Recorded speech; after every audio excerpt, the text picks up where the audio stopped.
The stagecoach lurched violently, throwing Evelyn Hale against the worn leather seat. Through the dust-caked window, she glimpsed the harsh landscape of New Mexico territory, red earth stretching endlessly beneath a merciless sun, broken only by jagged mesas and scattered juniper. The year was 1876, and she was 3 days out from Santa Fe, heading toward the mining town of San Dismas, where her betrothed, Nathan Crow, awaited. "Hold steady there," the driver shouted from above, his voice barely audible over the grinding wheels and protesting axles. Evelyn pressed her handkerchief to her nose, fighting the dust that seemed to penetrate every surface. Across from her, a Methodist minister dozed despite the jarring ride, his Bible clutched to his chest. Beside him, a nervous merchant from Missouri kept checking his pocket watch, muttering about delayed shipments. The coach slowed unexpectedly. Evelyn leaned forward, peering through the window. Ahead, she saw riders blocking the trail, 5 men with badges glinting on their vests, rifles resting across their saddles. "Patrol stop," the merchant said, relief evident in his voice. "Thank the Lord for law and order in these parts." But something in the rider's bearing made Evelyn's stomach tighten. These weren't cavalry soldiers or federal marshals. Their clothes were too fine, their horses too well fed for honest lawmen scratching out a living in the territories. The lead rider, a man with pale eyes and a week's worth of stubble, approached the coach. "Afternoon, folks. Name's Deputy Garrett. Need to check your papers, lot of undesirables trying to slip into San Dismas lately." The minister stirred awake. "Since when do mining towns require papers?" "Deputy." Garrett's smile didn't reach his eyes. "Since Mr. Silas Avery became chairman of the Citizens Committee. He likes things orderly." Evelyn produced her letters, one from Nathan proposing marriage, another confirming her teaching position at the new school. Garrett examined them slowly, his gaze lingering on her longer than comfortable. "Miss Evelyn Hale from St. Louis," he read aloud. "Come to marry our Mr. Crow. He's a lucky man." He handed back the letters, fingers brushing hers deliberately. "Though a refined lady like yourself might find San Dismas a bit rough."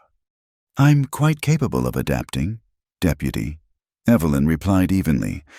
The minister passed his documents without incident, but when the merchant presented his papers, Garrett's expression hardened. "Says here you're bringing supplies to the Mexican farmers south of town." "Yes, sir. Paid in advance for seed and tools." "Those contracts aren't worth spit anymore." Garrett tore the papers in half. "Mister, Avery's bought out that land.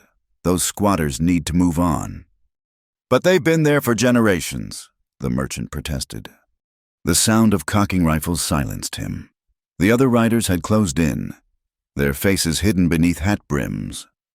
"Turn this coach around," Garrett ordered the driver. "These 2 men are heading back to Santa Fe." "You can't do this," the minister stood, indignant. "What authority?" The gunshot cracked like thunder. The minister stumbled back, clutching his shoulder as crimson spread across his shirt. Evelyn screamed. "That's warning enough," Garrett said calmly, smoke rising from his pistol. "Driver, you deaf, I said turn around." But the driver, whether from courage or panic, whipped the horses instead. The coach lurched forward, scattering the riders. More shots rang out. The merchant threw himself to the floor, praying loudly. Evelyn grabbed the minister, pressing her shawl against his wound. The chase was brief and violent. A lucky shot took out the rear wheel, sending the coach careening off the trail.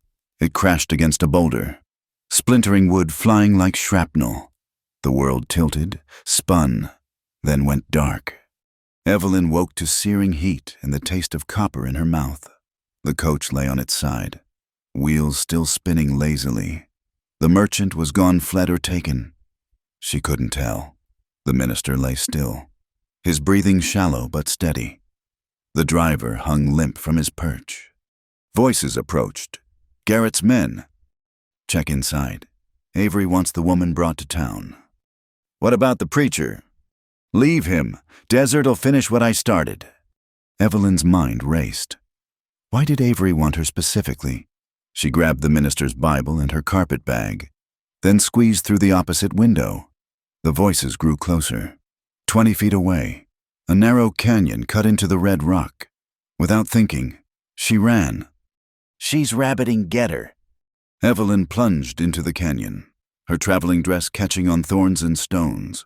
The passage twisted and narrowed, shadows providing blessed coolness. Behind her, boots scraped against rock, curses echoing off the walls. The canyon forked. She chose left, then right, then left again, until the voices faded.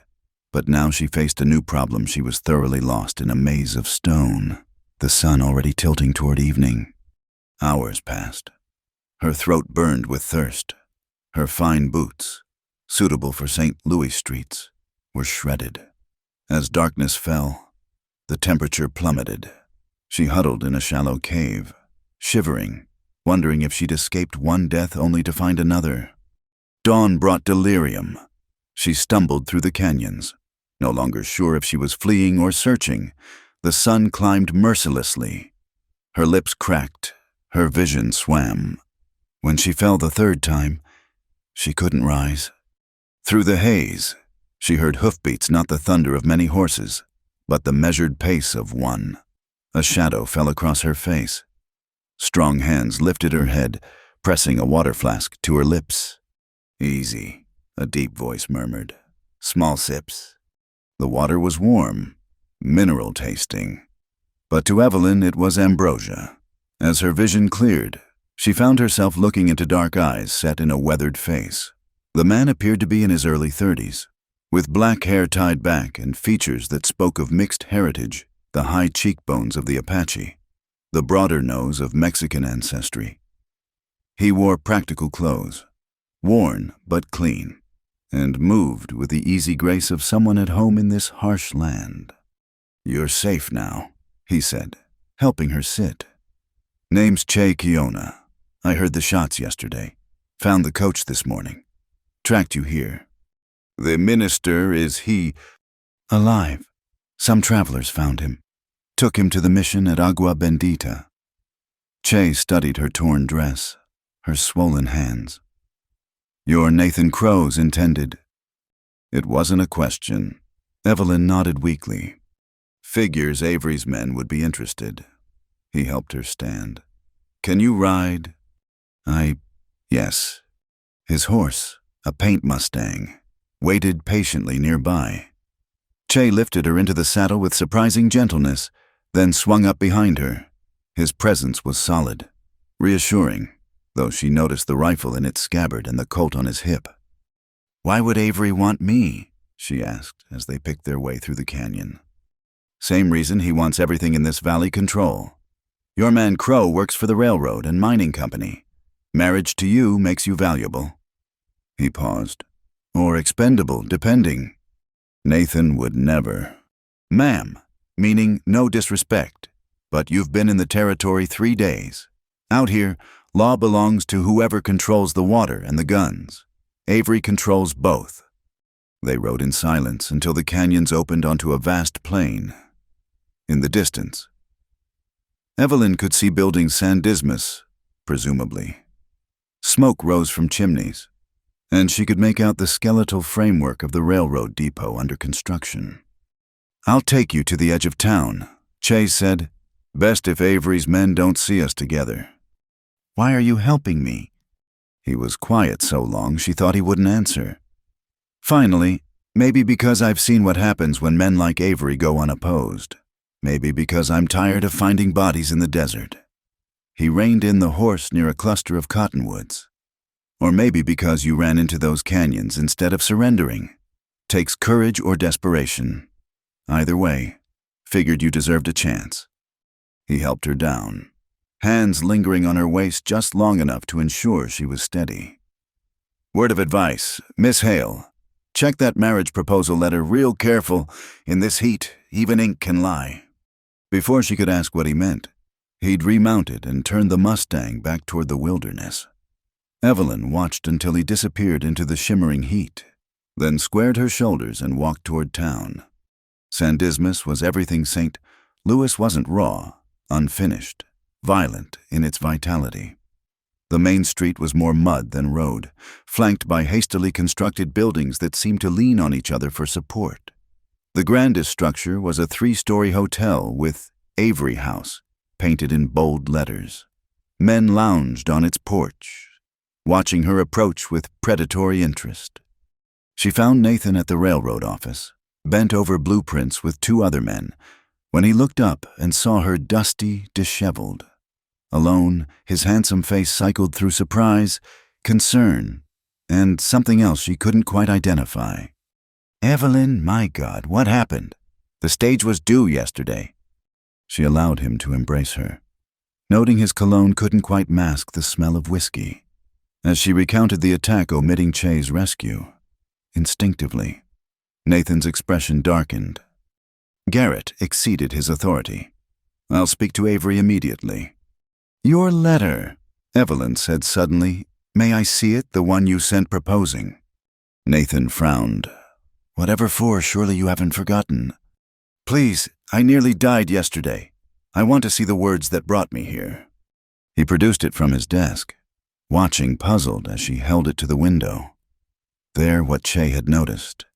The signature was different from Nathan's current writing, the seal blurred as if stamped over existing wax. "Is something wrong?" Nathan asked. Evelyn folded the letter carefully. "No, just tired. Where am I to stay?" "Mrs. Brennan runs a boarding house for respectable ladies, but Evelyn, we should marry quickly. Your reputation. Traveling alone. I was nearly murdered. Nathan, reputation seems a small concern." His jaw tightened. Nevertheless, Saturday would be appropriate. "I'll arrange everything." As she left the office, Evelyn felt the weight of watching eyes. San Dismas was a town of shadows, and she was beginning to understand that the deepest shadow might be cast by the man she'd traveled 1,000 miles to marry. That night, in her narrow room at Mrs. Brennan's, she examined the proposal letter again by lamplight. The words of love seemed hollow now, the promises of a new life together ringing false. Through her window, she could see the desert stretching endlessly, and somewhere out there, a man who'd saved her without asking for anything in return. She thought of Che's words. Out here, law belongs to whoever controls the water and the guns. If that was true, then perhaps it was time to learn the real law of this land, and to discover why someone had gone to such lengths to lure her into its heart. The morning sun cast long shadows across San Dismas's main street as Evelyn made her way to the general store. 3 days had passed since her arrival, and the town was revealing itself in layers each more troubling than the last. Mrs. Brennan's boarding house provided a veneer of respectability, but even there, whispered conversations ceased when she entered rooms. "Miss Hale," Nathan called from across the street. He strode toward her, immaculate despite the dust, his smile practiced. "Allow me to escort you. A lady shouldn't walk unaccompanied." "I managed well enough in St. Louis." "This isn't St. Louis." His hand on her elbow was firm. "Have you given thought to Saturday, Father Miguel, at the mission is prepared?" "Nathan, I need more time. Surely you understand." His grip tightened slightly. "Time is a luxury here. Evelyn, your reputation diminishes daily. People talk." "About what? That I survived an attack by supposed lawmen?" Nathan steered her past a saloon where rough men spilled onto the boardwalk. "About you arriving alone, rescued by unsavory elements. Garrett's men have been spreading tales." They entered the general store, bell chiming overhead. The proprietor, a thin man named Henderson, nodded nervously. Nathan released her arm to examine some ledgers, and Evelyn wandered toward the fabric bolts, pretending interest while listening to 2 women gossiping near the flour barrels. Saw her plain as day, riding with that half-breed scout. practically in his lap. Shameless. And Mr. Crow still willing to have her. He's either a saint or a fool. Evelyn's cheeks burned, but she held her tongue. Through the window, she spotted a familiar figure, Che Kiona, leading a string of horses toward the livery. Their eyes met briefly before he disappeared into the stable. "Find something you like." Nathan appeared at her shoulder. "Just browsing." She moved toward the door, but Nathan caught her arm again. "Evelyn, we need to discuss your living arrangements. A wife shouldn't board with strangers." "I'm not your wife yet." Nathan, his smile thinned. "Saturday, then I insist." The bell chimed again. Silas Avery entered, flanked by two men including Deputy Garrett. Avery was smaller than Evelyn had imagined, neat and precise, with calculating eyes that missed nothing. "Miss Hale," he removed his hat. "I must apologize for your unfortunate welcome. Garrett here exceeded his instructions." Garrett's bruised face suggested he'd already received Avery's version of discipline. "The minister you shot might appreciate that apology more," Evelyn said coolly. Avery's smile was reptilian. "Regrettable. But frontier justice sometimes requires swift action. I'm sure you understand, coming from a newspaper family." Evelyn stiffened. She'd never mentioned her father's profession. "Oh, yes," Avery continued. "I make it my business to know about everyone in my town. Samuel Hale, printer of abolitionist pamphlets. Quite the firebrand before his passing. The apple rarely falls far from the tree. My father believed in justice. As do I, Miss Hale. My version simply proves more practical." He nodded to Nathan. "Saturday's ceremony will be lovely. I'll provide the reception venue myself, my gift to the happy couple." After they left, Nathan's facade cracked. "You shouldn't antagonize him, Evelyn." He had a minister's shot. "Keep your voice down." Nathan glanced around nervously. "Avery owns the water rights, the best mining claims, half the businesses. Cross him and you'll find yourself very thirsty very quickly. Is that why you're so eager to please him? Or is there more to this partnership?" Nathan's face darkened. "Don't be naive. The railroad needs Avery's cooperation.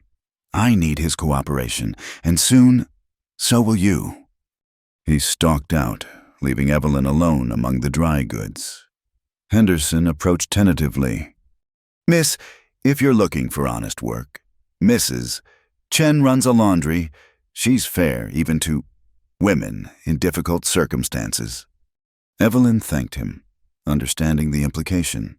In this town, her reputation was already tarnished. She found Mrs. Chen's establishment behind the hotel, where steam rose from vast wash basins tended by Chinese workers and a few Mexican women. Mrs. Chen, a diminutive woman with shrewd eyes, listened to Evelyn's carefully worded inquiry about employment. "You're Crow's woman. Why you need work?" "I prefer to maintain some independence." Mrs. Chen snorted. "Independence. In San Dismas, you're either brave or foolish." She studied Evelyn's hands. "These never done hard labor. I can learn. Learning costs. But..." Mrs. Chen glanced toward the back room where a young black woman was treating a worker's burned arm. "My healing woman, Sarah Boone, she needs someone who can read and write, help with medicine labels, keeping records. You interested?" Evelyn nodded eagerly. Sarah Boone proved to be Isaac Boone's sister, the injured driver from the stagecoach. She learned, had been their cousin. Sarah's steady hands and keen intelligence impressed Evelyn immediately. "Mrs. Chen takes in more than laundry," Sarah explained quietly as they organized medicine bottles. "Women who need help. Families Avery's pushed off their land. She's built her own kind of underground railroad here. And Avery allows it." "Allows?" Sarah's laugh was bitter. "He doesn't see us. Chinese, Mexicans, blacks. We're invisible until we're inconvenient. Then we disappear for real." That evening, Evelyn took a different route back to the boarding house, avoiding the main street. She passed through the Mexican quarter, where small adobe houses clustered around a communal well. Children played in the dust while women prepared evening meals over outdoor fires. The scent of corn and chili made her stomach growl. Near the well, an argument was escalating. Garrett and 3 men surrounded an older Mexican woman who stood protectively before the water pump.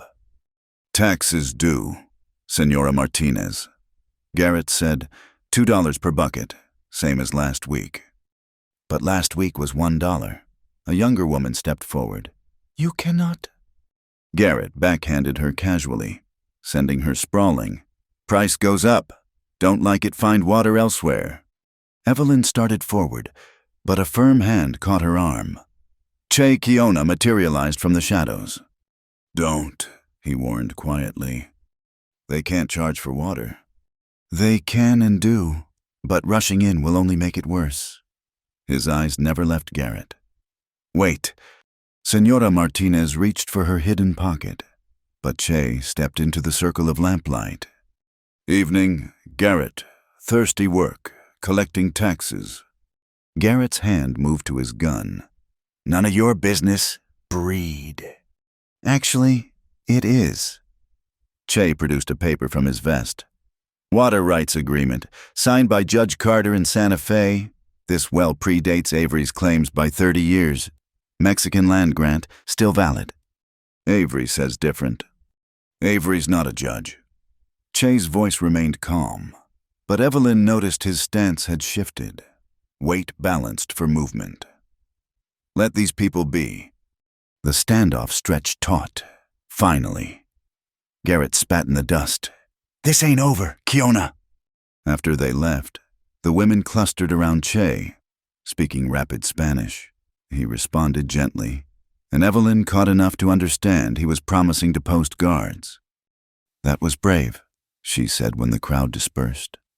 "That was stupid," he corrected. "But sometimes stupid's all we've got." He walked her toward the boarding house, keeping to shadows. "Why aren't you with your fiancé?" Nathan had business, something about water contracts with Avery. Che stopped abruptly. "Water contracts, did you see them?" "Briefly, on his desk." "Why?" "Because every water contract in this valley is a death sentence for someone. Avery's building an empire on thirst." He studied her face. "You're not what I expected, Miss Hale." "What did you expect?" "Another empty-headed Eastern woman coming to play house in the territories. Not someone who'd work in Chen's laundry or face down Garrett over a Mexican woman's welfare." "I didn't face him down." "You did." "But you wanted to—" "That's what matters." They'd reached the boarding house. "Your man know you're working for Chen?" "Not yet." "He won't like it. Men like Crow. They collect wives like they collect mining claims. Pretty things to prove their worth." "You don't know Nathan." "No," Che agreed. "But I know men who smile while signing papers that starve families. Your Nathan's signature is on every water contract Avery files." Inside her room, Evelyn lit the oil lamp and pulled out the forged proposal letter again. In the drawer of the small desk, she'd hidden something else, a water contract she'd glimpsed on Nathan's desk. She'd memorized the key phrases, exclusive rights, penalty for unauthorized usage, forfeiture of property. A soft knock interrupted her thoughts. Mrs. Brennan entered with tea and an envelope. "This came for you. Dear, from Mr. Crow." The note was brief. "Darling, I have arranged for your wedding dress. Mrs. Morrison will expect you tomorrow for fitting. Saturday cannot come soon enough.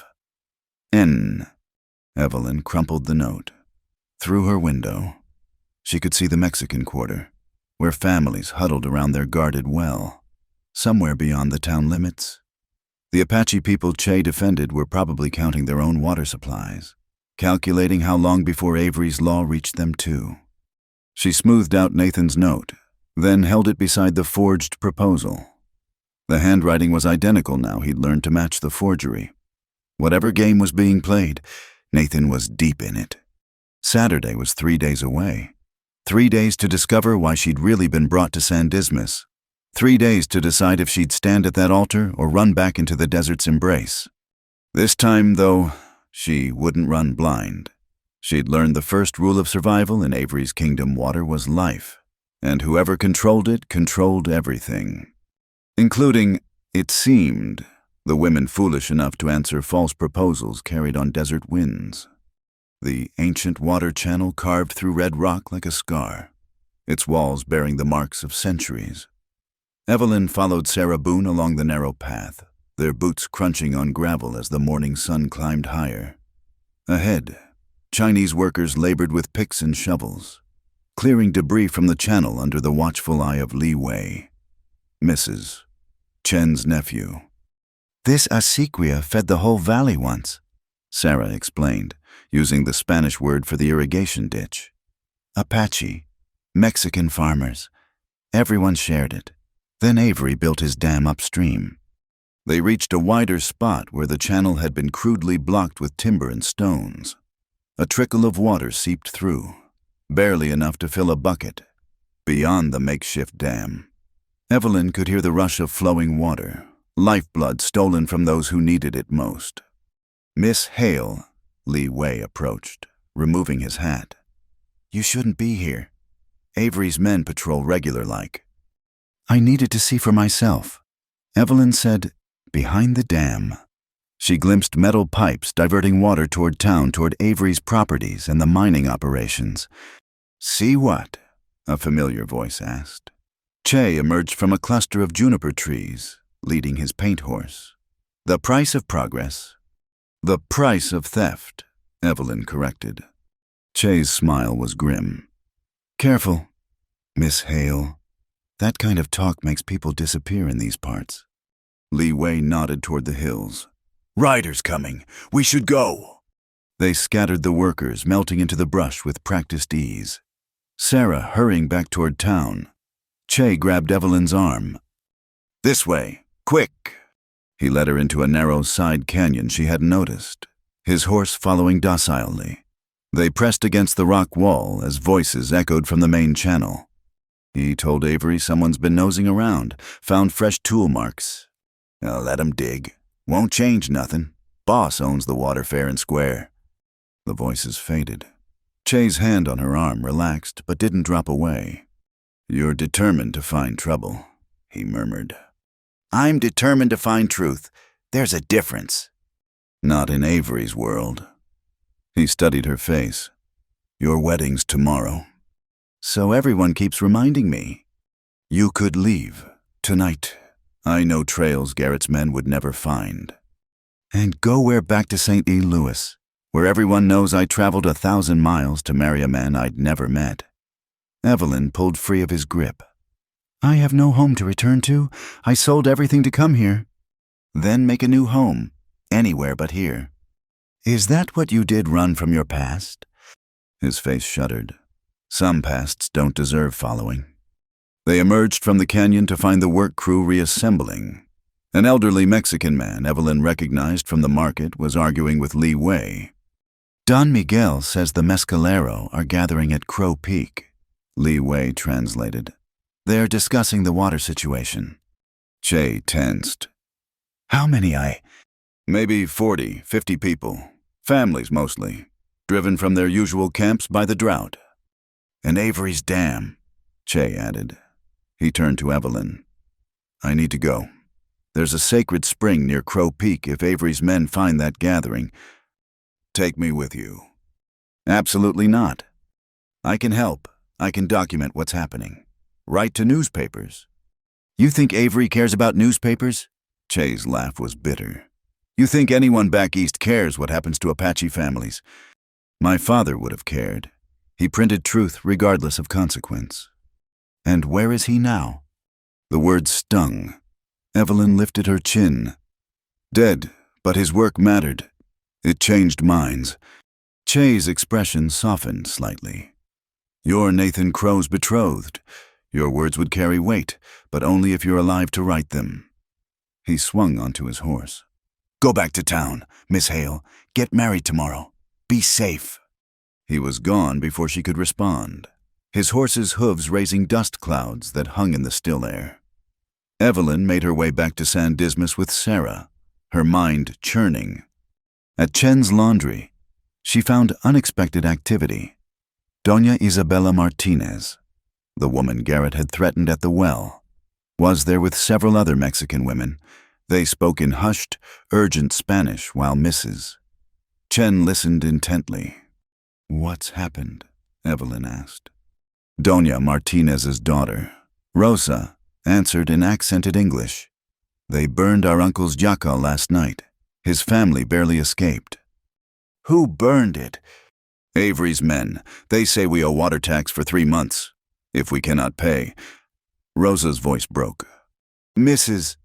Chen spoke sharply in Chinese to Li Wei, who nodded and disappeared into the back room. "You stay here tonight," she told the women. "All of you, safe here." Evelyn helped settle the refugees, her hands working automatically while her mind raced. Through the window, she saw Nathan crossing the street toward the laundry. Her stomach clenched. He entered without knocking, his eyes scanning the room with distaste. "Evelyn, I've been looking everywhere. You missed your dress fitting." "There was an emergency?" "There's always an emergency in places like this." He took her arm. "Come, Mrs. Morrison is waiting." "Nathan, these women need help. Their homes are not your concern." His grip tightened. "You're to be my wife tomorrow. Start acting like it."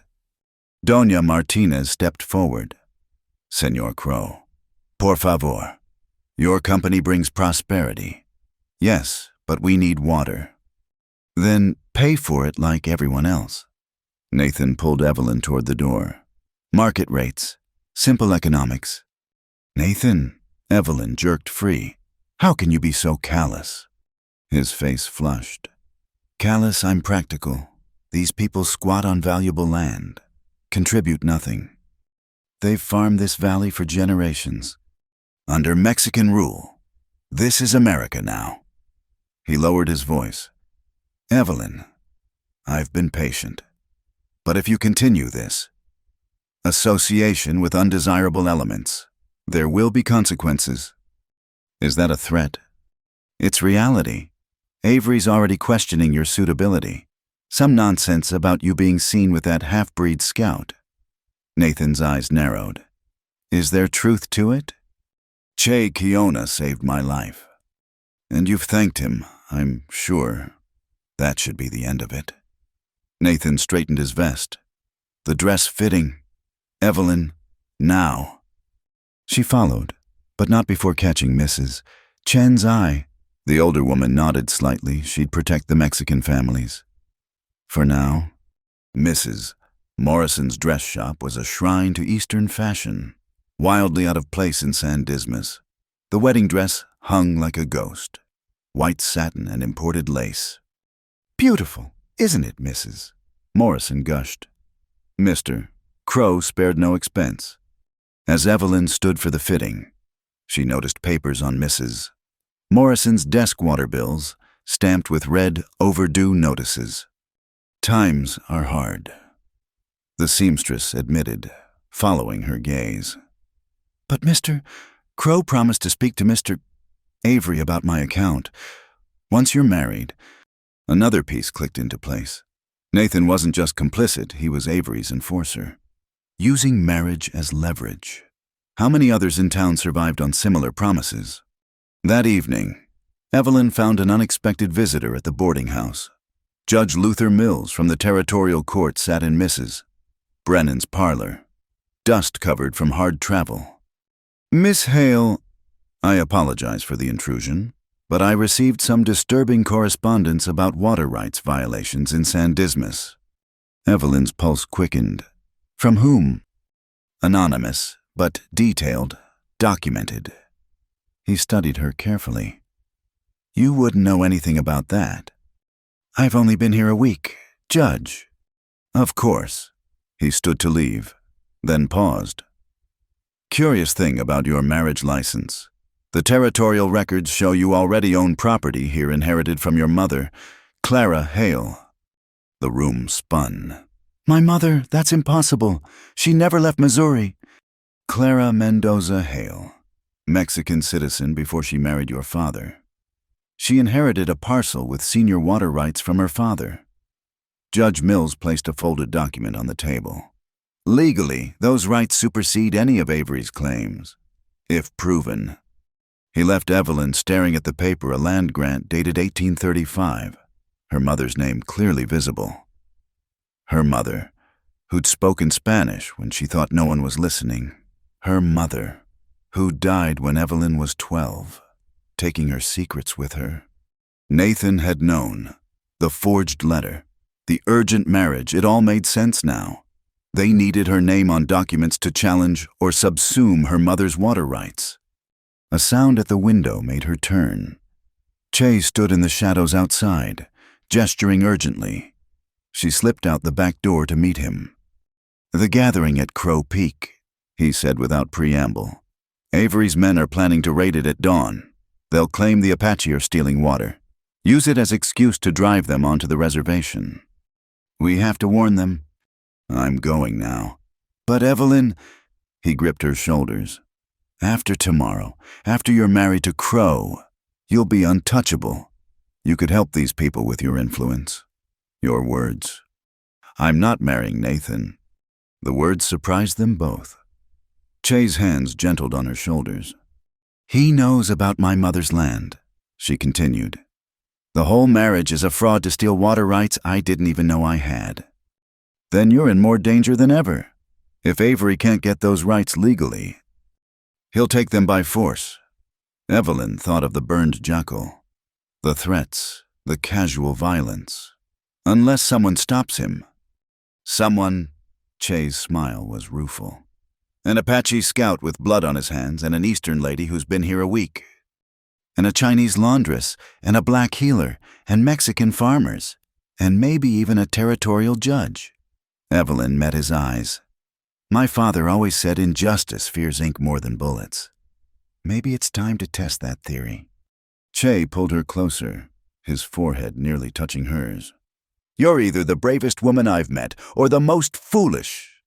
"Both," she whispered. "Definitely both." He released her reluctantly. "Dawn's coming fast. Whatever you decide about tomorrow, be careful. Avery's got too much invested in this game to let you upset the board." After he vanished into the darkness, Evelyn returned to her room and lit every lamp she could find. She had work to do, letters to write, documents to copy, truth to spread like water finding its way through stone. Tomorrow, Nathan expected a bride. Avery expected submission. The whole town expected her to play her assigned role. They were all about to be disappointed. The church bell tolled midnight when they gathered at Arroyo Seco, the dry creek bed that once fed the valley. Evelyn had never seen such an unlikely assembly: Chinese laborers with their picks and shovels, Mexican farmers carrying tools passed down through generations, Sarah Boone with her medical bag, and a handful of freed slaves who worked the railroad camps, even Mrs.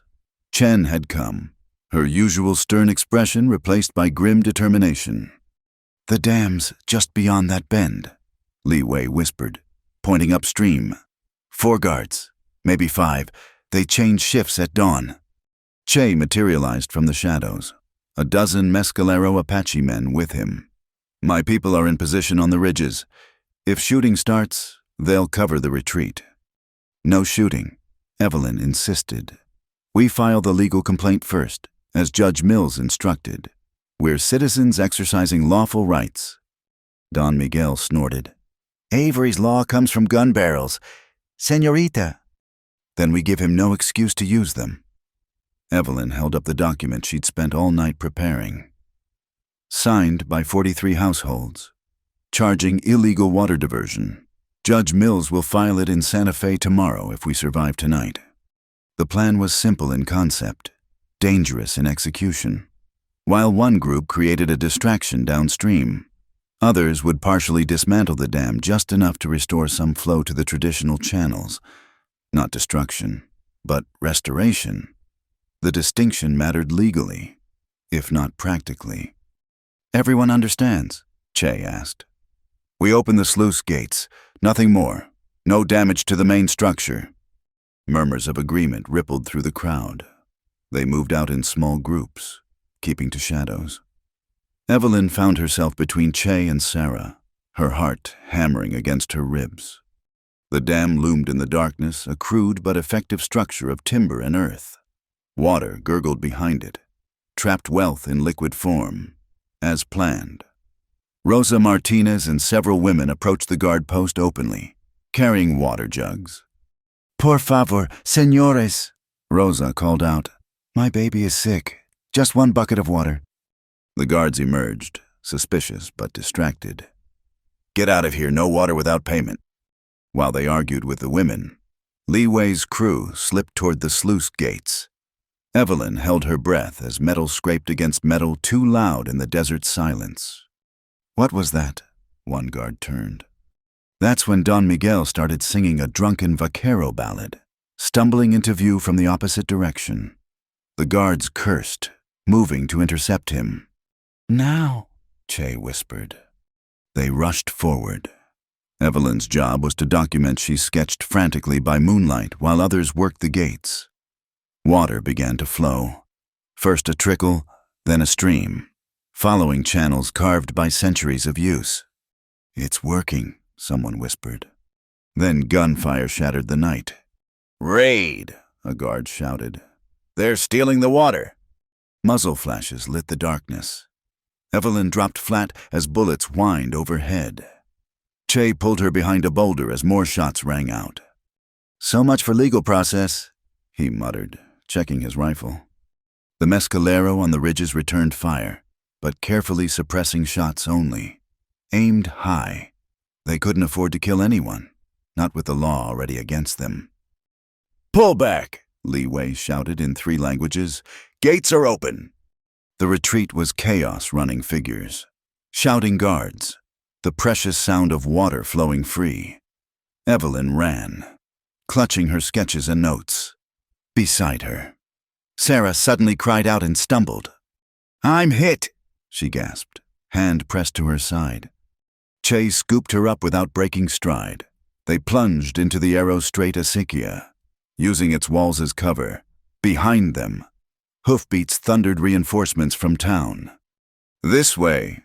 Rosa appeared from a side channel, leading them through a maze of old irrigation ditches. They emerged near Chen's laundry as dawn painted the sky pink. Sarah's wound was shallow, but bloody a graze along her ribs, as Evelyn helped bandage it. They heard commotion in the streets. Through the window, she saw Avery's men riding hard toward the dam. "They'll close the gates," Don Miguel said bitterly. "Let them," Evelyn replied. "We've proven they can be opened. That's what matters." The door burst open. Nathan stood there, still in his nightclothes, face twisted with rage. "You," he grabbed Evelyn's arm. "Do you know what you've done?" "Exercised legal rights to community water access," she replied calmly. "You've destroyed everything," he shook her. "The wedding, our future." Che's hand closed on Nathan's wrist. "Let her go." Nathan released her, but his fury didn't abate. "You've chosen your side, Evelyn. Now live with the consequences." He stormed out. Within an hour, the crackdown began. Garrett's men swept through the Mexican quarter, arresting anyone suspected of involvement. The Chinese camp was ransacked. 3 of the freed slaves were beaten and driven from town. Evelyn watched from the mission, where Father Romero had granted sanctuary. The priest, a weathered Franciscan, shook his head sadly. "I've seen this before. Justice attempted. Justice crushed." "It's not over," Evelyn insisted. "No," Father Romero gestured toward the plaza, where Avery stood addressing a gathered crowd. "Listen." Avery's voice carried clearly.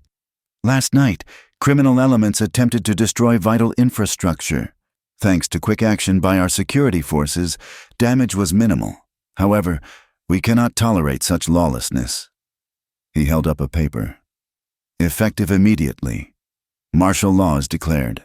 All water access will be strictly controlled. Anyone approaching the dam without authorization will be shot. The crowd murmured uneasily. Some nodded approval. Others looked stricken. Furthermore, Avery continued, harboring fugitives is now punishable by property forfeiture. I encourage all law-abiding citizens to report suspicious activity. Che spat in the dust. Translation, turn in your neighbors or lose everything. As the crowd dispersed, Judge Mills approached the mission. His face was grave. Miss Hale, I need that complaint document. She handed it over. Will you still file it? If I can reach Santa Fe alive. He tucked it inside his coat. Avery's declared you a fugitive, says you incited rebellion, destroyed property. There's a bounty on your head. How much? Che asked with dark humor. $500. Mills turned to Evelyn.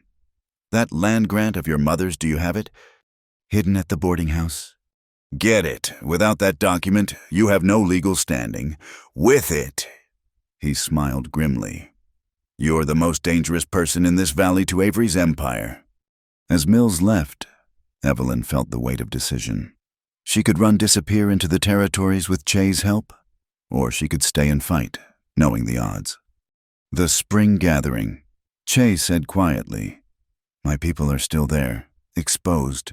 If Avery's men find them. A child's scream cut through the morning air. Through the mission window, they saw Garrett's men dragging Don Miguel from his home. His granddaughter clung to his legs, sobbing. No more, Evelyn said. We can't let this continue.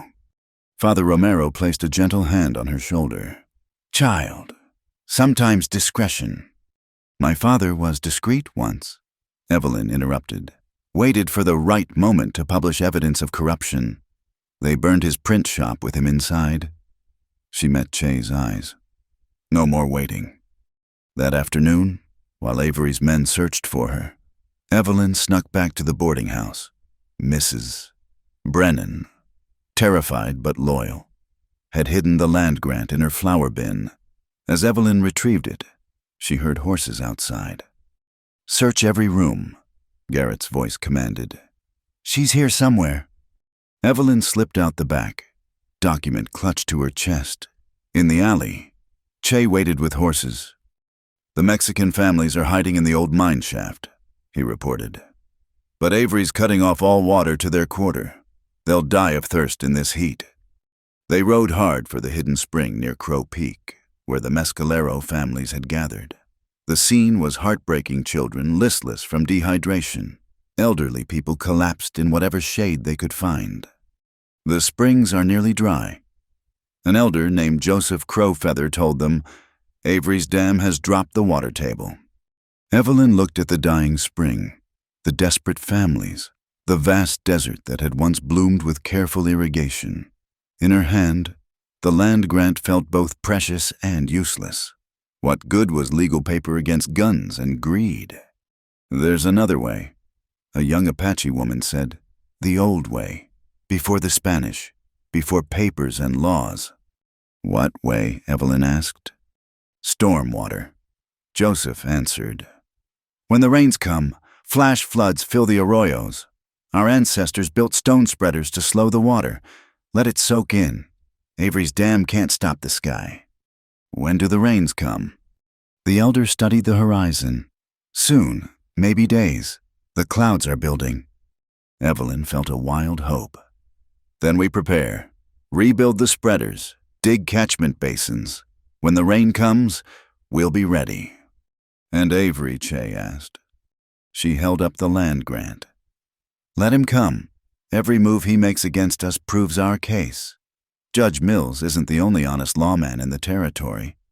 As the sun set, painting the desert in shades of blood and gold, they worked, Apache, Mexican, Chinese, black, white, united by thirst and determination. In the distance, storm clouds gathered like an army. The night of fire was coming, but so was the rain. And in the desert, water always found a way. The sandstorm struck at midday, turning the world into a howling wall of red dust. Evelyn pressed her face against Che's back as they rode blind, trusting his horse to find the way. Around them, the fleeing families struggled through the storm. Apache, Mexican, Chinese, all united in their desperate flight from Avery's pursuing gunmen. "The cave!" Che shouted over the wind. "Just ahead!" They tumbled into the narrow opening of a wind-carved cavern, people and horses crowding together as the storm raged outside. In the darkness, children coughed and cried. Evelyn felt her way forward, helping Sarah organize the injured despite the poor light. "Mary's baby won't stop coughing," Rosa called out. Sarah and Evelyn crawled toward the sound, finding young Mary Crowfeather clutching her infant. The baby's breathing was labored, dust caking its tiny nostrils. "Water," Sarah said urgently. "Just a little, to clear the airways." But their water supplies were nearly gone. What little remained was being rationed, drop by precious drop. Evelyn surrendered her own small flask without hesitation. As they worked, the storm's fury seemed to increase. The cave mouth disappeared behind a solid curtain of flying sand. In the deeper darkness, people pressed closer together, seeking comfort in shared warmth. Evelyn found herself wedged between the cave wall and Che, who had positioned himself protectively at the entrance. His rifle lay across his knees, useless against the storm but ready for whatever might come after. "How long will it last?" she asked. "Hours, maybe until dawn." His voice was calm, but she felt the tension in his body. "Avery's men won't track us through this. Small mercy." In the darkness, someone began to sing a low, mournful Apache prayer song. Other voices joined. Then Spanish words wove through the melody. Even Li Wei added something in Chinese, the languages blending into a universal plea for survival. "Your mother," Che said quietly, under the cover of singing. "Did you know about her heritage?" "No, she never spoke of it. Just little things. The way she seasoned food. Lullabies in Spanish when she thought I was asleep." Evelyn's throat tightened. She must have been so lonely, hiding who she was. People do what they must to survive, to protect their children. A violent gust sent sand swirling deeper into the cave. People coughed and pulled cloth over their faces. In the chaos, Evelyn was pressed harder against Che. "I'm frightened," she admitted, the words lost to anyone but him. His arm came around her, steady and sure. "Fear's just wisdom in the face of danger, but we'll survive this. All of us." He was quiet for a moment. "I'll do everything in my power to make it so." The storm's violence seemed to peak, the cave shaking with its fury. Children whimpered. Adults prayed in multiple languages, and in that darkness, pressed between stone and flesh, Evelyn felt something shift inside her, a wall crumbling like adobe in rain. "After the massacre at Canyon Blanco," Che said suddenly, his voice barely audible, "I swore I'd never take another life. Never raise a weapon except to hunt. The cavalry. We were told the camp held hostile warriors, but when the smoke cleared," his voice broke. "Children, elders, women trying to shield their babies. I was following orders. But that's no absolution." Evelyn found his hand in the darkness, lacing their fingers together. "Tonight, at the dam," he continued, "I aim to miss, even knowing what they do to our people. I couldn't, but if they threaten you..." His grip tightened. "I'm afraid of what I might become again." "You're not that man anymore." "How can you be certain?" "Because that man wouldn't care about becoming him again." The singing around them had shifted to whispered conversations, people sharing water, food, comfort. In the midst of terror, community bloomed like a desert flower after rain. "Tell me about your father." Che said, "The printer." So she did stories of ink-stained fingers and late-night setting type, of principles held despite threats, of words as weapons against injustice. She spoke until her throat was raw from dust and emotion. He would have liked you, she finished. A half-blood scout with blood on his hands. A man who chose conscience over orders, who protects those who can't protect themselves. She shifted to face him in the darkness. Yes, he would have liked you very much. The wind's howl began to soften. Through the cave mouth, the solid wall of dust showed cracks of lighter sky. But with the storm's passing came new danger. Avery's men would resume their hunt. We need to move at first light, Che said, but didn't release her hand. Che. Evelyn's voice caught. The darkness made her brave. When this is over, if we survive— When, he corrected firmly. When we survive. I can't go back to being who I was, that proper Eastern lady who thought marriage would solve everything. And I can't pretend I don't feel what I feel, he said roughly. But Evelyn, you have to understand, even if Avery falls, even if justice prevails, the world won't accept. She pressed her fingers to his lips, feeling their warmth even through the grit of dust. I've spent my whole life accepting what the world told me. Where did that lead? To a false engagement, a stolen inheritance, and nearly dying in the desert. She moved closer, their foreheads touching. I'm done accepting. In the darkness, surrounded by the desperate and dispossessed, she whispered the words that had been building in her heart. Bury yourself deeper. His breath caught. Then his arms came around her fully, crushing her against his chest as he breathed the response, as deep as forever allows. Their lips met, dust-dry and desperate, a promise made in darkness while the storm raged its last outside. It lasted only moments. Around them were too many souls seeking comfort, but in those moments, entire worlds shifted. When they pulled apart, Evelyn felt tears cutting tracks through the dust on her cheeks. Che brushed them away with infinite gentleness. No tears, he murmured. We'll need that water. Despite everything, she laughed, a sound quickly echoed by others who'd overheard. Even in extremity, humor survived. As dawn light began to filter into the cave, revealing the sand-scoured faces of their companions, Evelyn and Che pulled apart but remained close. There was work to do, people to save, justice to pursue. Joseph Crow Feather approached them, his ancient face marked by suffering but not defeat. The storm has passed, but look, he pointed to the cave mouth where, impossibly, moisture gleamed on the rocks. The storm brought water from the mountains. The old signs were right, rain follows such winds. Outside, the desert had been transformed. The sandstorm had carved new channels in the earth, and in those channels, thin streams of water trickled runoff from the heights, finding its way down. The stone spreaders, Li Wei said excitedly. If we work fast, we can direct this flow, save it before the sun drinks it all. They emerged from the cave like survivors of a shipwreck, blinking in the harsh light. The landscape had changed, dunes shifted, new arroyos carved, old landmarks erased. But also revealed were things long hidden, ancient stone structures, partially buried irrigation channels, the bones of the old ways. There, Joseph pointed to a series of low rock walls. Help me clear these. They'll spread the water. Let it soak deep. As they worked, Evelyn noticed Che watching the horizon, rifle ready. She knew what he was thinking. Avery's men would come.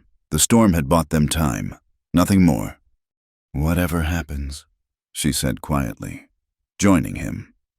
I regret nothing. He looked at her, something fierce and protective in his gaze. Nor I. But Evelyn, we're going to survive this. Both of us, all of us. He gestured to the people working desperately to channel the precious water. They need what you know, what you can write. Promise me if something happens. Nothing will happen, she said fiercely. We've come too far to fail now. But even as she spoke, dust plumes appeared on the horizon. Riders, many of them. They found us! Someone shouted. Che stepped forward, checking his rifle. Around them, The men formed a protective line while women and children fell back toward the rocks. This time, there would be no running. "Remember," Evelyn called out, holding her mother's land grant high. "We stand on legal ground. This is my inherited land, and you're all here as my guests. They're the trespassers." It was a thin protection against bullets, but it was something. As the riders drew closer, Evelyn recognized Nathan at their head, his face twisted with fury. Beside him rode Avery himself, no longer content to let others do his dirty work. The final confrontation was at hand, but overhead, unnoticed by the approaching riders, clouds were building on the horizon, dark, heavy, promising. The rain was coming. They just had to survive until it arrived. Standing shoulder to shoulder with Che and their ragged band of fighters, Evelyn clutched the land grant and prepared for whatever came next. In her heart, the words echoed like a prayer as deep as forever allows. The railroad depot's supply yard had been transformed into a makeshift courtroom. Sawhorses and planks formed benches, while a freight wagon served as the judge's platform, the territorial circuit judge. Marcus Thornberry had arrived that morning with a small federal escort summoned by Judge Mills's urgent telegram before his mysterious disappearance on the road to Santa Fe. Evelyn sat at a rough table, the salvaged documents spread before her. Beside her, Father Romero had volunteered to help present evidence, his clerical collar lending gravity to their cause. The crowd packed the yard townspeople, railroad workers, and refugees from the violence of recent days. Across the dusty space, Silas Avery lounged with studied confidence, flanked by his lawyers from Denver. Nathan Crow sat behind him, avoiding Evelyn's gaze. "This is highly irregular." Avery's lead attorney, Pemberton, declared, "A courtroom should have walls, proper procedures. In the territories, Mr. Pemberton, justice adapts to circumstances." Judge Thornberry replied dryly. He was a lean man with sharp eyes that missed nothing, especially when the regular courthouse has been mysteriously closed for repairs. "Proceed, Miss Hale." Evelyn stood, her mother's land grant in hand. "Your Honor, this document establishes prior water rights dating to 1835 inherited through my mother's line. Every drop, Mr. Avery has diverted belongs legally to—" "Objection!" Pemberton shot up. "That document hasn't been authenticated. For all we know, it's a forgery like her supposed engagement to Mr. Crow." Gasps rippled through the crowd. Nathan's face flushed. "I can address both issues," Evelyn said calmly. She produced the forged letter. "This proposal letter was indeed falsified, but not by me. Compare the handwriting to Mr. Crow's current signature." "Mrs." Chen stepped forward from the crowd, carrying a ledger. "I have Mr. Crow's signature on many water contracts. The early ones match the letter. The later ones, different hand." Judge Thornberry examined the documents. "Interesting, Mr. Crow. Do you deny writing this proposal?" Nathan stood reluctantly. There were circumstances, business arrangements that—" "Answer the question," the judge commanded. "I didn't write the original letter," Nathan admitted, "but I honored its intent.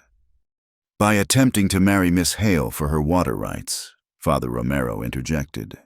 "Rights you already knew she possessed." "Hearsay," Pemberton objected. "Not hearsay," Sarah Boone called out, producing a leather journal. "I have here Mr. Avery's own record book, recovered from the burned remains of Doña Martinez's home." Avery lurched to his feet. "That's stolen property." "From a crime scene you created," Judge Thornberry noted. "I'll allow it." Sarah brought the journal forward. Its pages were partially charred but readable, detailing payments to forged documents, plans to acquire water rights through marriage or force, even the attack on Evelyn's stagecoach. "Lies," Avery snarled. "Fabrications by—" A shot rang out. Women screamed as Garrett and 6 armed men pushed through the crowd, rifles leveled. Courts adjourned. Garrett announced, "Mr. Avery's got business elsewhere." Judge Thornberry stood carefully. "Deputy Garrett, you're interrupting federal proceedings." "Don't see no federal marshals here. Judge, just you and a bunch of troublemakers." Garrett's smile was cold. "Be a shame if more evidence got lost." That's when Li Wei shouted something in Chinese. Suddenly, from behind stacked crates and wagons, dozens of Chinese workers emerged carrying picks, shovels, and hammers, work tools, but weapons in desperate hands. Don Miguel's vaqueros appeared on the rooftops, old rifles trained on Garrett's men. "You were saying about federal marshals," a new voice drawled. Tom Morrison, the territorial marshal who'd been mysteriously absent for weeks, stepped into view with 4 deputies. "Sorry I'm late. Judge, got delayed by someone sabotaging the telegraph lines." The standoff stretched taut. Garrett's men were outnumbered but better armed. One wrong move would turn the depot into a battlefield. "Perhaps," Judge Thornberry said mildly, "we should continue with evidence. Marshal Morrison, please ensure order is maintained." Sweat beaded on Garrett's face as he calculated odds. Finally! He lowered his rifle slightly, not surrendering, but waiting. Evelyn seized the moment. "Your Honor, beyond the documents, we have witnesses to systematic violence, intimidation, and murder." "Slander," Avery roared. "These people are thieves, squatters." Joseph Crow Feather stepped forward, dignity radiating from his weathered frame. "I have walked this land for 70 winters. My father's father knew where every spring ran, every seasonal stream flowed. We never claimed to own the water owns itself, but we knew how to share it, honor it." He pointed at Avery. "This man poisons what he cannot possess." One by one, witnesses testified. Rosa Martinez spoke of her uncle's burned home. Li Wei detailed the extortion disguised as water fees. Isaiah Boone, Sarah's brother who'd survived the stagecoach attack, described the assault that started everything. Through it all, Avery's rage built visibly. When Doña Martinez took the stand, explaining how her family had farmed the valley for 4 generations before Avery's dam dried their fields, he finally exploded. "Enough you think paper and testimony matter." He pulled a pistol. "This is the only law that counts here." Chaos erupted. Marshal Morrison dove for cover as Avery fired wildly. Garrett's men raised rifles but hesitated, shooting into a crowd would massacre innocents. In the melee, Che appeared from nowhere, tackling Nathan as he reached for a hidden gun. "The evidence!" Father Romero shouted, throwing himself over the documents as bullets flew. Evelyn grabbed the land grant just as Avery lunged for it. They grappled briefly before strong hands pulled her back, Don Miguel and his sons, forming a protective wall. The gunfight was brief but vicious. When the smoke cleared, 2 of Garrett's men lay groaning in the dust. Garrett himself clutched a wounded arm. Marshal Morrison had Avery at gunpoint. "It's over," the marshal said. But Avery laughed wildly. "Over you think you've won without me? This town dies. The railroad will pull out. The mine will close." "The railroad," a calm voice interrupted, "has been looking for an excuse to terminate your contract." Everyone turned. A well-dressed man in Eastern clothes stepped through the crowd. James Whitmore, the railroad company's senior investigator. "You?" Avery went pale. "You were supposed to be in Denver." "Changed my plans when Judge Mills's telegram mentioned embezzlement, false contracts, and murder. The railroad can't afford association with such instability." Whitmore nodded to Judge Thornberry. "I have full authority to void, Mr. Avery's agreements and negotiate new ones, preferably with legitimate landowners." Judge Thornberry gavelled for order with his pistol butt. "In light of the evidence presented, I find Silas Avery guilty of fraud, attempted murder, and violent dispossession. Federal marshals will transport him to Santa Fe for formal trial." He turned to Evelyn. Miss Hale, your mother's land grant is authenticated. Water rights revert to you immediately. And Mr. Crow? Father Romero asked. Nathan stood slowly, disheveled from his fight with Che. I was just following orders. Business. Were you following orders when you forged my signature? Evelyn asked quietly. When you watched families burned out of their homes? Nathan's shoulders slumped. I wanted success, position. Avery promised. Federal conspiracy charges await you too, Judge Thornberry said. Marshal, as Morrison's deputies led Nathan and Avery away, Garrett made one last desperate play. Still bleeding, he grabbed young Mary Crowfeather as a shield. Nobody move, I'm walking out of here. The shot came from an unexpected source. Misses.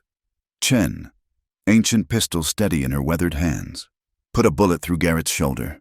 He spun and fell, releasing the child. My husband was a warrior before he was a laundryman, she said calmly. He taught me well. In the stunned silence that followed, the first drops of rain began to fall. Light at first, then harder, until water poured from the sky in sheets. The drought-breaking storm had finally arrived. People stood transfixed, faces turned skyward, some weeping, others laughing. The rain mixed with dust and blood, washing clean the sins of the morning. Your Honor, Evelyn said above the rain's roar, I petition the court to establish a community water trust, equal access for all residents, regardless of origin or occupation. Judge Thornberry smiled. Draft the documents. Miss Hale, I'll wait. As people scrambled for shelter, Evelyn stood in the downpour with Che. Around them, children danced in puddles while their parents set out containers to catch the precious water. You did it, Che said softly. We did it, she corrected. All of us, together. He pulled her close, and she didn't care who saw. What happens now? Now, Evelyn looked around at the celebrating crowd, Chinese and Mexican, Apache and Anglo, former slaves and free citizens, all united by water and justice. Now we build something new, something better. Thunder crashed overhead, but it sounded like applause. In the railroad depot-turned courtroom, justice had flowed like water, finding its way through every obstacle. And outside, the rain fell on everyone equally, just as it always had, just as it always should. The rain had transformed San Dismas, where dust once choked the streets. Puddles reflected the sky. The acequia ran full for the first time in months, its ancient song returning to the valley. Evelyn stood at the water's edge, watching crews dismantle Avery's dam under Marshal Morrison's supervision. Careful with those timbers, Lee Wei directed his workers. We'll need them for the new distribution gates. 3 weeks had passed since the courtyard trial. Avery awaited formal prosecution in Santa Fe, his empire crumbling like adobe in the rain. Nathan had been released on bond, pending trial, but had vanished into the territories some said heading for California, others for Mexico. Evelyn found she didn't care. Miss Hale, James Whitmore approached, papers in hand. The railroad's new contracts, as discussed, fair wages for all workers, regardless of origin, and water access guaranteed for the camps. She reviewed the documents carefully. Her father had taught her to read every word. The provision for the school. Included, the company will provide materials if the community provides labor. Then we have an agreement. She signed with a steady hand. Whitmore tucked the papers away. You know, we could use someone like you in the home office. Someone who understands both business and justice. Thank you, but no, my place is here. He smiled. I thought you'd say that. The offer stands, should you change your mind. As Whitmore departed, Sarah Boone arrived with medical supplies. The temporary clinic she'd established was treating dozens daily, not just injuries from the recent violence, but long-neglected ailments. The Vasquez baby's fever broke, Sarah reported, and old Joseph's cough is improving with proper medicine. Good. Has the medical supply wagon arrived from Albuquerque? Yesterday, Mrs. Chen helped negotiate a fair price that woman could bargain the devil out of his pitchfork. They walked together toward the plaza, where the sound of hammers and saws filled the air. The Citizens' Water Committee, legally established by Judge Thornberry, was building its first public works project, a series of fountains fed by the restored acequia, providing free water access throughout town. Don Miguel oversaw construction, his vaqueros working alongside Chinese laborers and freed slaves. The old divisions hadn't disappeared overnight, but shared purpose was slowly building bridges. Señorita Evelyn Rosa Martinez ran up, breathless with excitement. "The vote is finished!" They hurried to the mission, where Father Romero was tallying ballots for the committee's permanent board. The whole town had voted another of Judge Thornberry's requirements. The results, Father Romero announced to the gathered crowd. For Committee President Evelyn Hale, 847 votes. For Vice President Li Wei, 623 votes. For Treasurer Doña Isabella Martinez, 701 votes. The list continued, reflecting the community's diversity. Not everyone was happy. Some of Avery's former supporters grumbled about mob rule, but the majority celebrated. That evening, the committee held its first official meeting in the mission hall. The agenda was ambitious: repairing irrigation channels, establishing fair water prices, creating an emergency reserve fund. We also need to address the Apache water rights. Evelyn said, "Joseph Crowfeather's people have the oldest claims of all." "Legally complicated," warned Henderson, the store owner who'd been elected secretary. "Federal government doesn't recognize." "Then we make our own recognition." Doña Martinez interrupted. "Water doesn't care about federal law." After lengthy debate, they agreed to reserve specific water shares for the Apache families, documented in both English and Apache. It wasn't perfect justice, but it was a start. Late that night, Evelyn found Che at the old spreading grounds, working by moonlight to repair ancient stone channels. Since the trial, he'd been distant present for every meeting, every work party, but carefully maintaining space between them. "You're avoiding me," she said without preamble. He didn't deny it. "Town's watching you. Evelyn, you're their symbol now, the Eastern lady who stood up to Avery. You can't afford scandal." "I forged my own reputation. I'll decide what I can afford." "And the others, the families, depending on your leadership." He set down his tools. "You've built something important here. I won't be the reason it fails." "You won't be." She moved closer. "Che, we've already broken every convention. I'm a single woman running a water committee, working with Chinese laundresses and Mexican farmers. If they can accept that." "It's different." His voice was rough. "I'm not just Apache. I'm a killer. Evelyn, the uniform didn't change what I did."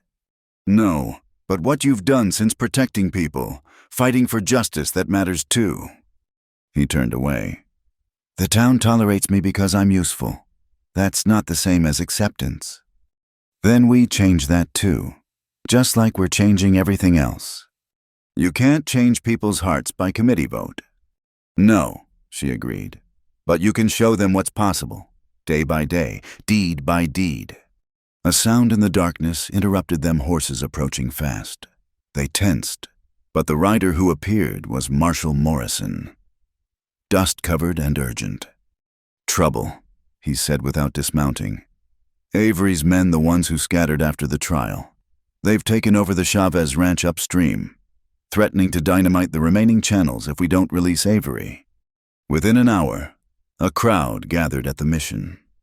Fear rippled through the assembly. Without those upstream channels, half the valley's water supply would vanish. "We fight," Don Miguel declared. "My vaqueros are ready." "As are my people," Joseph Crowfeather added quietly. "No," Evelyn stood. "No more bloodshed. We've come too far to return to violence." "Then what?" Li Wei asked. "Negotiate with terrorists." "We use the law," Marshal Morrison, can you deputize citizens for a legal posse? Morrison nodded slowly. I can, but facing armed men, we won't face them. Evelyn's mind raced.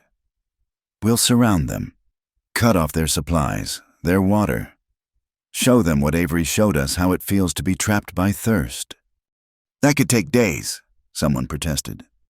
Then we take days. We have water now. They don't. The debate continued past midnight, but eventually, Evelyn's plan prevailed. By dawn, over 100 volunteers surrounded the Chavez ranch, not attacking, just waiting. They established camps at every exit, every water source. For 2 days, the standoff continued. Morrison tried negotiating, but Avery's men remained defiant. On the 3rd day, their resolve cracked. They're asking for water. A scout reported, getting desperate. Give it to them, Evelyn ordered, surprising everyone. But only if they release the Chavez family and surrender their weapons. That's weakness, someone started. That's mercy, she corrected. The difference between us and Avery. One by one, the outlaws emerged sunburned, exhausted, defeated by the desert they'd tried to dominate. As they were led away in chains, old Senor Chavez embraced Evelyn. You saved my land without firing a shot. He marveled. We all saved it, she replied, together. The victory celebration that night was subdued but heartfelt. In the plaza, under stars reflected in fountain pools, the community gathered to share food and stories. Evelyn found herself beside the newest fountain, watching children of all backgrounds play in the water. Sarah approached with 2 cups of Mrs. Chen's tea. What are you thinking? Sarah asked. About permanence. Law established our committee. But what happens when the next Avery comes, or when people forget why we fought? Then we make sure they remember. Sarah gestured to the plaza. Look at them. Evelyn, 6 months ago, these people barely spoke to each other. Now they're sharing meals, planning joint ventures. That's your permanence in every relationship built. Every child who grows up expecting fairness instead of fear. Father Romero joined them, his weathered face peaceful. The gospel speaks of living water, flowing forever. Perhaps this is what it means, not just the physical water, but the spirit of community it nourishes. As if summoned by the conversation, Che appeared from the shadows. The upstream channels are fully repaired, water's flowing to every farm in the valley. Then it's finished, Evelyn said softly. No, Che replied, finally meeting her eyes. Now it begins. The real work, maintaining what we've built, keeping the peace between different groups, ensuring fair distribution through drought and flood. We'll manage, she said firmly, all of us, together. The look that passed between them said more than words could. Around them, the plaza filled with music as someone brought out a guitar, then a fiddle. Dancing began awkward at first as different traditions met, then flowing together like streams joining a river. Dance with me, Evelyn said suddenly. Che glanced around at the watching crowd. Evelyn, I'm not asking as the committee president. I'm asking as myself. The woman you saved in the desert. The woman who... She stopped, then said simply, Please. Slowly, as if moving through deep water. He took her hand. They joined the dancing, aware of every eye upon them but choosing not to care. Some faces showed disapproval, others surprise, but many more than Evelyn had dared hope showed acceptance, even approval. This changes things, Che murmured as they moved together. Everything's already changed, she replied. We might as well change this too.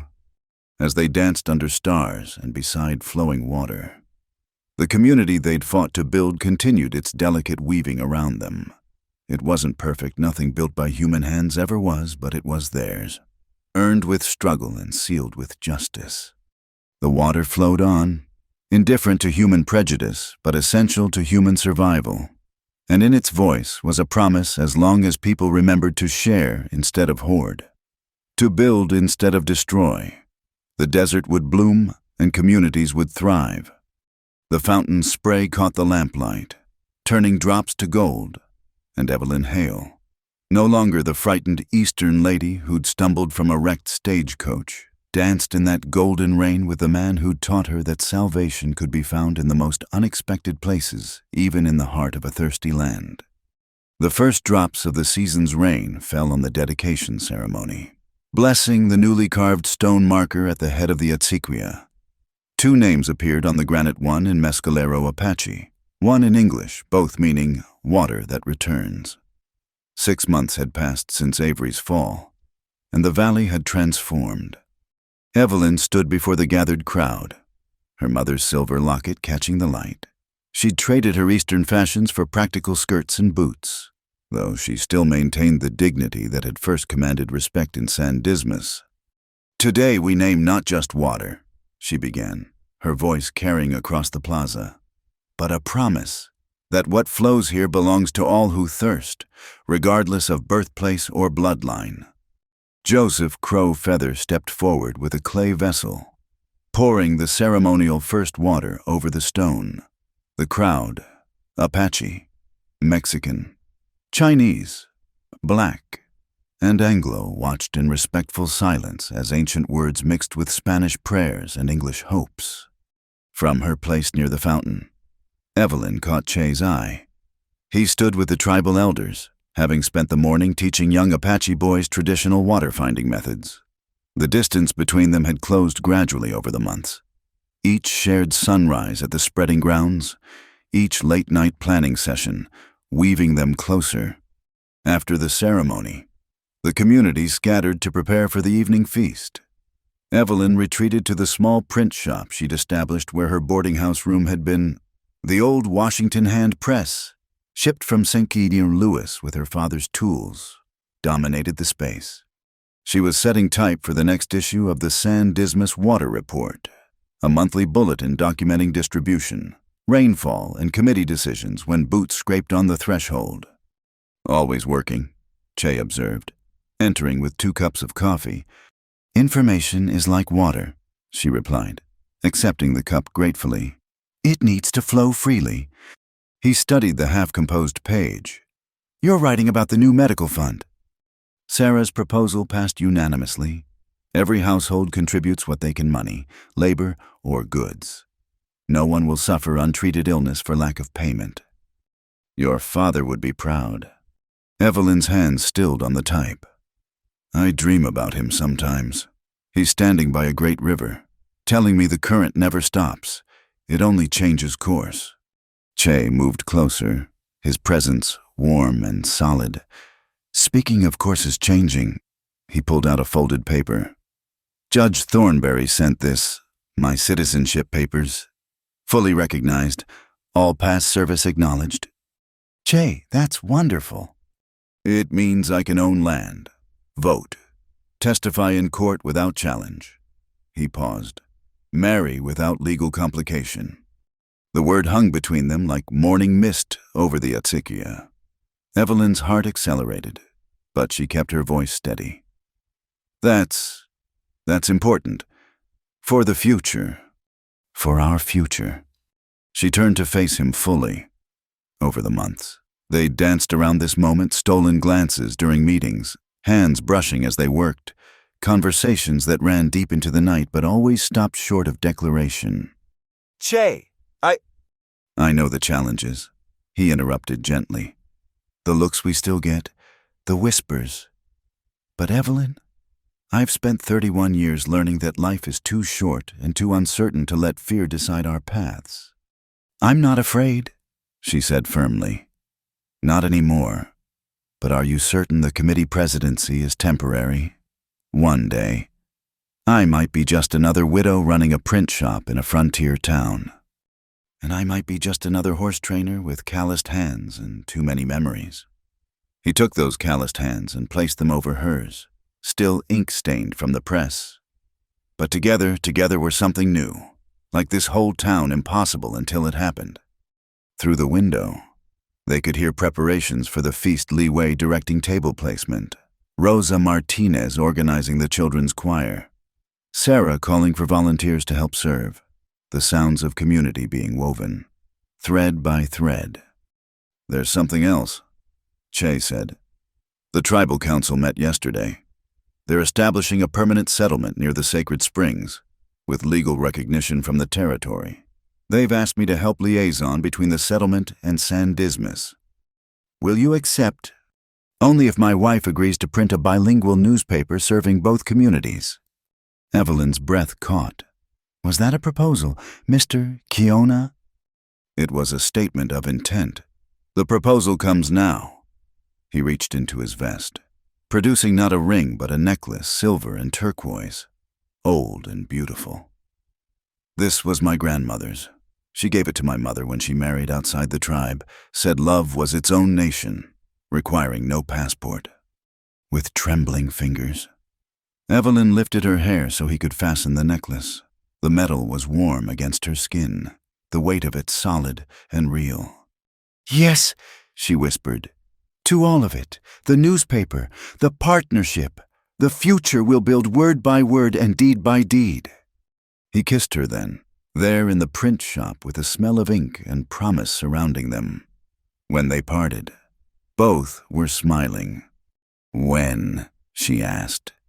"The autumn festival Father Romero could officiate. The whole community could celebrate." "Perfect. We'll print the announcements ourselves in 4 languages. They emerged from the shop, hand in hand, no longer hiding what had grown between them. The plaza was transforming for the feast lanterns strung between buildings. Tables groaning with food from every culture represented in San Dismas. "Señorita Evelyn Señor Che." Rosa ran up, breathless with excitement. "The springs at Crow Peak, they're flowing stronger than anyone can remember. The Apache elders say it's a sign of blessing." Indeed, when they looked toward the mountains, they could see its streams cascading down slopes that had been dry for years, catching the late sunlight like veins of silver. The feast that night became a double celebration. When Evelyn and Che announced their engagement, the cheer that went up could be heard in the distant canyons. Mrs. Chen immediately began planning the wedding menu, while Don Miguel insisted his vaqueros would provide security against any remaining fools who might object. "None will," Joseph Crowfeather said firmly. "This union blesses both communities. The water has already shown its approval." As the evening progressed, stories emerged from every corner. The Vasquez family's farm was producing its first crop in 3 years. The Chinese workers had formed a cooperative, pooling resources to bring their families from California. Sarah's clinic had delivered 12 healthy babies since spring, mothers and infants thriving with proper care. "Look at what we've built," Father Romero said, joining Evelyn and Che where they stood watching the dancers. "From violence and thirst, a garden." "Gardens require constant tending," Evelyn reminded him. "Weeds always return." "Then we'll pull them," Che said simply, "together." The music shifted to a slower melody, and couples began pairing off for the traditional dance. Evelyn and Che joined them, moving together with the ease of long practice now. Around them, other unlikely pairs took the floor leeway dancing with Henderson's daughter, one of Don Miguel's sons partnering with a shy Apache girl, even Mrs. Chen accepting Father Romero's courtly invitation. "You've done something remarkable here," James Whitmore said, appearing at Evelyn's elbow during a break in the dancing. The railroad man had returned for the ceremony, bringing news from the wider world. Word spreading. Other towns want to know how San Dismas achieved this. "Tell them it started with water," Evelyn said. "When people share what gives life, they learn to share life itself." Poetic. Mind if I quote you the railroads considering similar community partnerships elsewhere? Quote away. Better yet, Evelyn gestured to her print shop. Take copies of our water report. Show them it's not just philosophy, but practice. As midnight approached and the feast wound down, families began departing with calls of buenas noches and see you at sunrise, for the work never stopped. Evelyn and Che walked to the acequia, where moonlight turned the flowing water to molten silver. No regrets, Che asked softly. How could I regret finding home? She leaned against him, feeling the solid warmth of his presence. Papa used to say home wasn't a place but a purpose. I understand now. All of this is why that stagecoach had to crash. Why I had to lose everything I thought I wanted. To find what you actually needed. To find what we all needed? Each other. They stood in comfortable silence, listening to the water's ancient song. In the distance, a coyote called, answered by another. The desert was alive with secret sounds, creatures emerging now that water flowed freely again. The spring ceremony. Che said eventually, Joseph wants to hold it at the new settlement, unite both communities around the old rituals. And the new ones we're creating. Evelyn smiled. Like print shops and water committees and marriages that would have been impossible a year ago. Nothing's impossible, Che said, pressing a kiss to her temple. When people decide to dig new channels, as they walked back through the quiet plaza, past the fountains that never stopped flowing, Evelyn thought about the journey that had brought her here. From St. Louis's orderly streets to this wild territory where civilization was being written one day at a time. From a woman seeking safety in marriage to one who'd found strength in community. From believing in the law of paper to understanding the law of water that it flows where it will, shaping the land and the lives around it. The print shop door stood open, inviting tomorrow's work. There would be announcements to print, stories to share, truths to spread like seeds in the desert soil. But tonight, walking hand in hand with the man who'd saved her in more ways than one, Evelyn Hale allowed herself this moment of perfect peace. Above them, the stars wheeled in their eternal dance, reflected in every puddle and stream. The desert had bloomed, and with it, impossible loves and improbable alliances. Water had returned to the valley, and with it, hope. In the morning, the work would continue building, teaching, healing, growing. But tonight, the water sang its lullaby, and all was well in San Dismas, the town that learned to share its thirst and, in doing so, found its soul. Thank you for listening to this story of love, justice, and survival in the Old West. I'd love to know where in the world you're listening from. Please share in the comments below so we can connect and discuss your thoughts about Evelyn and Che's journey. If you enjoyed this tale, please subscribe to Wild West Night for more stories that bring the frontier to life. Don't forget to like this video and hit the hype button to help more listeners discover these tales of courage and romance under Western stars.